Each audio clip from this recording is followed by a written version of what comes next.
आज किलानापुर में भैया को बंद कर संगीत व्यासपीठ पर विराजमान परम आदरणीय देवव्रत जी महाराज, हमारे सभी श्रद्धेय वरिष्ठ जन, सभी माताएं, महाराज जी के साथ आपके साथ पधारे हुए सभी विद्वज्जन, संगीत मंडली, हमारे सभी अनुजवत छोटे भाई, आपने श्रीमद् भागवत कई बार सुनी होगी, कई बार सौभाग्य मिला होगा, लेकिन आदरणीय आचार्य जी ने जो धर्म के विषय में चिंता जताई, इस ओर आपका ध्यान आकर्षित करना चाहूंगा। देखें, आपके बोले के बाद कोनो ज्ञान दे वाली बात तो बची नहीं ना, हम इतना बड़ा ज्ञानी है कि आपके सामने बोल सकी, लेकिन हम सब का अपने अपने घरे जाए के आज हमार सनातन धर्म कौने स्थिति में है और आवे वाले 20 वर्ष 15-20 वर्ष बाद हम लोग कौने स्थिति में रहब, यह चीज के चिंतन, एक मंथन हमका अवश्य करे चाहिए। हमको आजादी कब मिली सभी लोग जानते हैं, 15 अगस्त 26 जनवरी को गणतंत्र हुआ, विश्व का सबसे बड़ा लोकतंत्र है। बड़ा अच्छा महाराज जी ने कहा कि भाई ये देश ही नहीं है, ये हमारी माता, क्यों ही नहीं कहा कि हम जापान माता जा रहे हैं, अमेरिका माता जा रहे हैं, कहां से आ रहे हैं, हम इंग्लैंड माता से आ रहे हैं। मां की श्रेणी में अपने राष्ट्र को रखा है और विश्व का सबसे बड़ा लोकतंत्र है, परमाणु शक्ति संपन्न राष्ट्र है। विश्व के बहुत गिने चुने राष्ट्र परमाणु शक्ति संपन्न राष्ट्र हैं। चीन के बाद सबसे बड़ी सेना है, जल थल वायु बहुत भारी तादाद में, और इसके अलावा अर्धसैनिक बल, बीएसएफ, सीआरपीएफ, तमाम आईटीबीपी, सीआईएसएफ। आप कल्पना करिए, हम किसी दूसरे देश से नहीं हारे हैं। 16 जनवरी 1990 धर्म के आधार पर, हिंदू होने के कारण एक रात के अंदर कश्मीर से 5 लाख हिंदुओं को विस्थापित कर दिया गया। एक भी समाचार चैनल नहीं बोला, एक भी राजनीतिक दल नहीं बोला, और बड़े खेद के साथ कहना पड़ रहा है कि बहुत बड़े बड़े धर्माचार्य भी इस विषय में मौन रहे।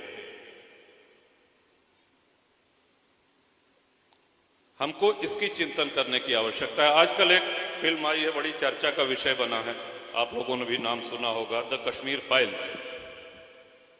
हिंदुओं की व्यथा को दिखाती हुई ये फिल्म, जिसमें तमाम लोग इस बात के लिए मुकदमेबाजी कर रहे हैं कि इस फिल्म का प्रदर्शन बंद कर दिया जाए, इसको दिखाना बंद कर दें, इसको सिनेमा हॉल से निकलवा लिया जाए।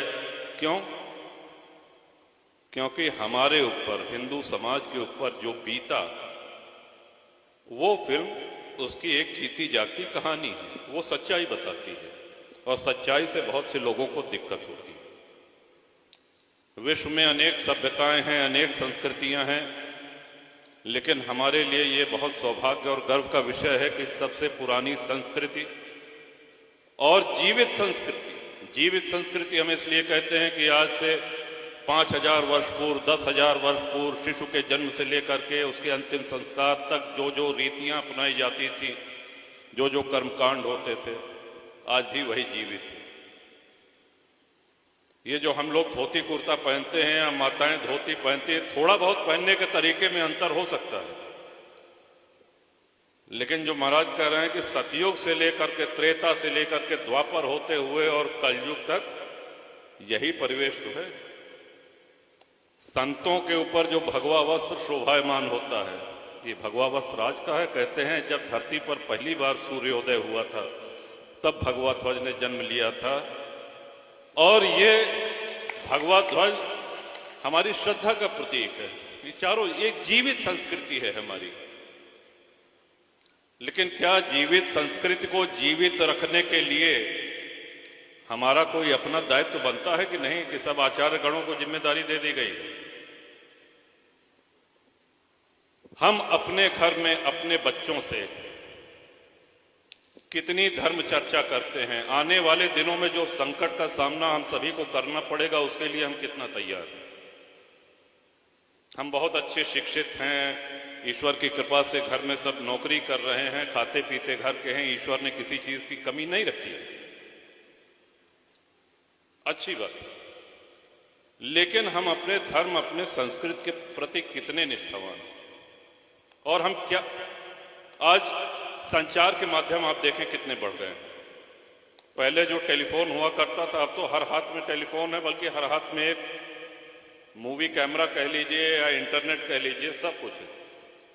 पहले आपको किसी विषय को पता लगाने के लिए लाइब्रेरी से किताब लेनी पड़ती थी या ढूंढना पड़ता था। आज तो आप गूगल पे जाइए और तुरंत आपकी शंका का समाधान या आप जो जानकारी चाह रहे हैं वो जानकारी आपको उपलब्ध हो जाएगी।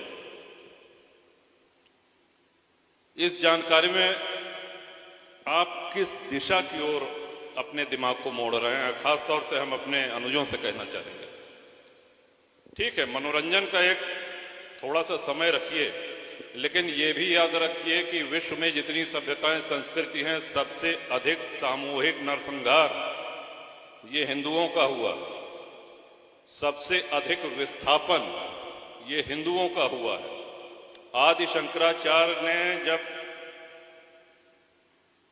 4 पीठों की स्थापना करी, इतने परम तपस्वी, त्रिकालदर्शी, जैसे उनको ये भान रहा हो कि भविष्य का भारत इतना ही बचेगा हमारा।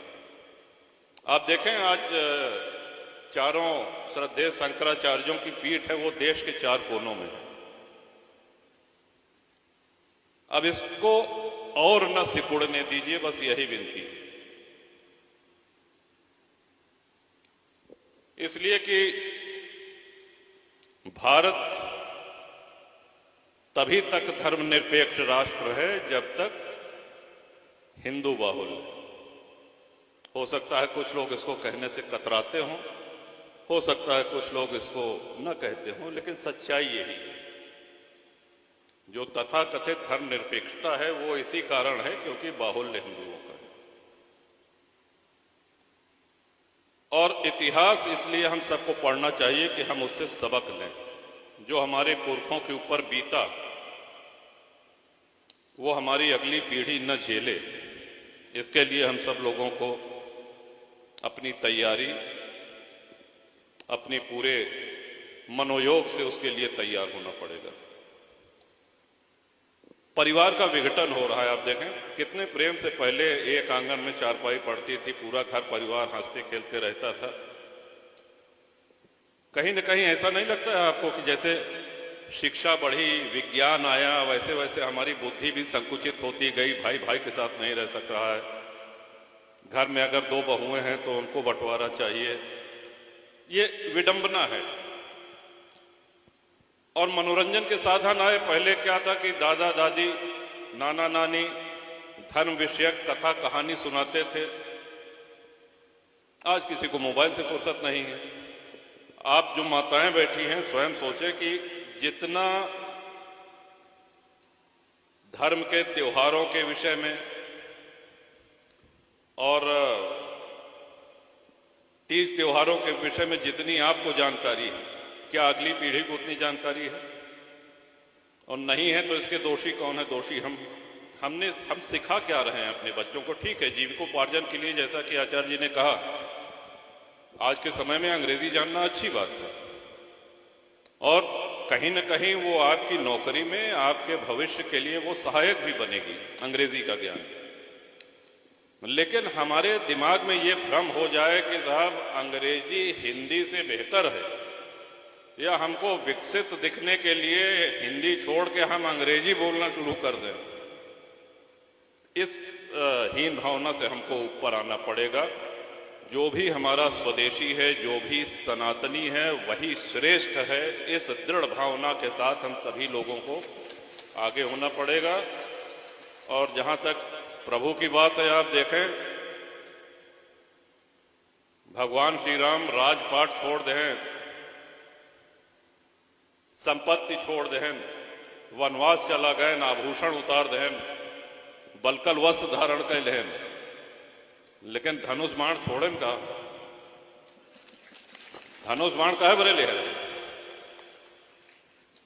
अरे भगवान श्री राम की बात जाने दीजिए, हनुमान जी महाराज का लहराते रहे बताओ, और वही गदा से कई जने का सुधार है। अगर गदा न हो, हमारा आशय आप समझ गए होंगे, शास्त्र के साथ शस्त्र, दुरुपयोग नहीं, आत्मरक्षा के लिए, अपनी संस्कृति, अपनी सभ्यता की रक्षा के लिए। ये हमारे वेदों में, हमारे धर्मशास्त्रों में कहा गया है। और ईश्वर ने जो निराकार हैं, वो नराकार होकर के उन्होंने इसका उदाहरण प्रस्तुत किया है। भ्रिकुटी विलास सृष्टि लय हुई, जितनी देर में हम लोग पलकें झपकते हैं, उतनी देर में सृष्टियों का प्रलय और निर्माण करने में सक्षम प्रभु, उनको अवतार लेना क्यों पड़ा? भक्तों के हित में? रावण को या कुंभकर्ण को मारने के लिए या खरदूषण को मारने के लिए? क्या ये आवश्यक था कि भगवान आते? उनके तो भ्रिकुटी विलास सृष्टि लय हुई, लेकिन आकर के उन्होंने आने वाले युगों में सनातनियों की पीढ़ियां उनके उस मर्यादा पुरुषोत्तम रूप का चिंतन करें और अपनी मुक्ति का मार्ग प्रशस्त करें। इसलिए उन्होंने आकर के अवतार लिया।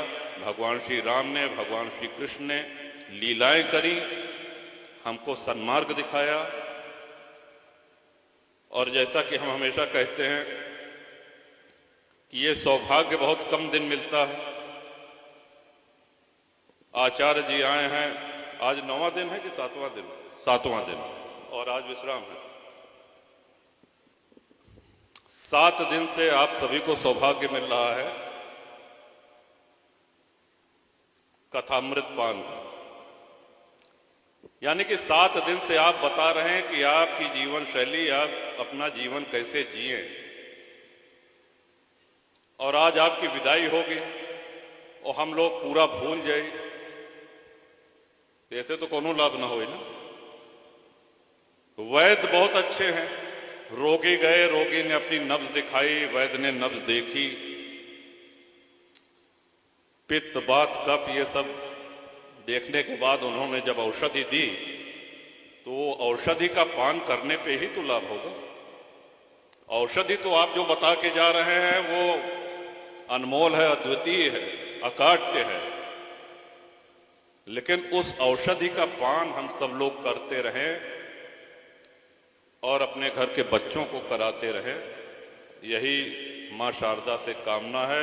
महाराज जी, आपको भी हम सभी लोगों की तरफ से ढेर सारी शुभकामनाएं। मां शारदा की विशेष कृपा है आपके ऊपर, उस कृपा में और वृद्धि हो। आप इसी तरह मुखर होकर के सनातन धर्म रक्षार्थ लोगों का मार्गदर्शन करें और अपनी कथाओं के माध्यम से